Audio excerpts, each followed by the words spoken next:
یا الہی بخش دے سید کو روز حشر تو۔ آیان ہیں، ان کا سوال یہ تھا کیا گناہ گار کو بھی خواب میں نبی پاک صلی اللہ تعالیٰ علیہ وسلم کا دیدار ہو سکتا ہے؟ گناہ گار شخص کو بھی خواب میں نبی پاک کا دیدار ہو سکتا ہے۔ اس میں خواب میں دیدار کے لیے گناہ اور پرہیزگاری شرط نہیں ہے، اس میں تو ان کی کرم نوازی ضروری ہے کہ وہ جس پر بھی اپنی کرم نوازی کریں گے تو انشاءاللہ تعالی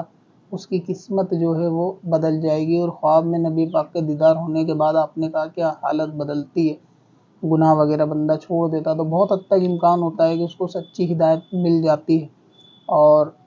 تبدیل ہو جاتی ہے، بندہ نیکی کی طرف بھی مائل ہو جاتا ہے، یا کچھ خاص بشارت ہوتی ہے تو وہ اس کے لیے خاص ہوتی ہے۔ مگر یہ کہ خواب میں زیارت کے بعد بندہ دوبارہ گناہ نہیں کرے گا تو ایسی کوئی شرط نہیں ہے،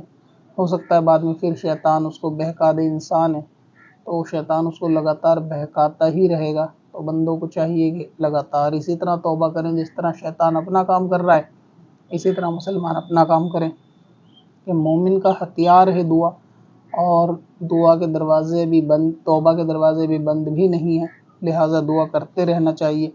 تو خواب میں کسی گناہ گار کو بھی اگر نبی پاک کی زیارت ہونا چاہے تو وہ ہو سکتی ہے، کیونکہ خواب میں زیارت کے لیے بندے کا خود کا دخل نہیں ہے، اس کے اعمال کا دخل نہیں ہے کہ ایسا میں چاہوں آج خواب میں یہ دیکھوں۔ مطلب کچھ اپواد والے کیس الگ ہیں کہ جس کے اندر بندہ دیکھنا چاہے تو اگر کچھ دیکھے، وہ ایک چیز سینس الگ ہے، لیکن کامن بات ہے کہ اگر کوئی خواب دیکھنا چاہے تو اس پہ اختیار نہیں ہوتا کہ آج مجھے کیا دکھے گا یا کیا دیکھوں، یا آج میں چلیں نبی پاک کی زیارت دیکھوں، تو یہ بندے کے خود کے اختیار میں نہیں ہے، تو اس کے گناہ گار ہونے نہ ہونے میں کوئی وہ نہیں ہے۔ نبی پاک کی اگر نظر کرم رہیں گی تو اس کو خواب میں زیارت جو ہے وہ ہو جائے گی۔ اب اپنی ضرورت کے لیے آسان وظیفہ تلاش کرنا ہوا اور بھی آسان۔ وزٹ کریں wazifa.sbswarsi.com پر اور اپنی دین و دنیا کی بھلائی کے لیے پائیں ڈھیروں آسان وظیفے۔ کب سے اپنی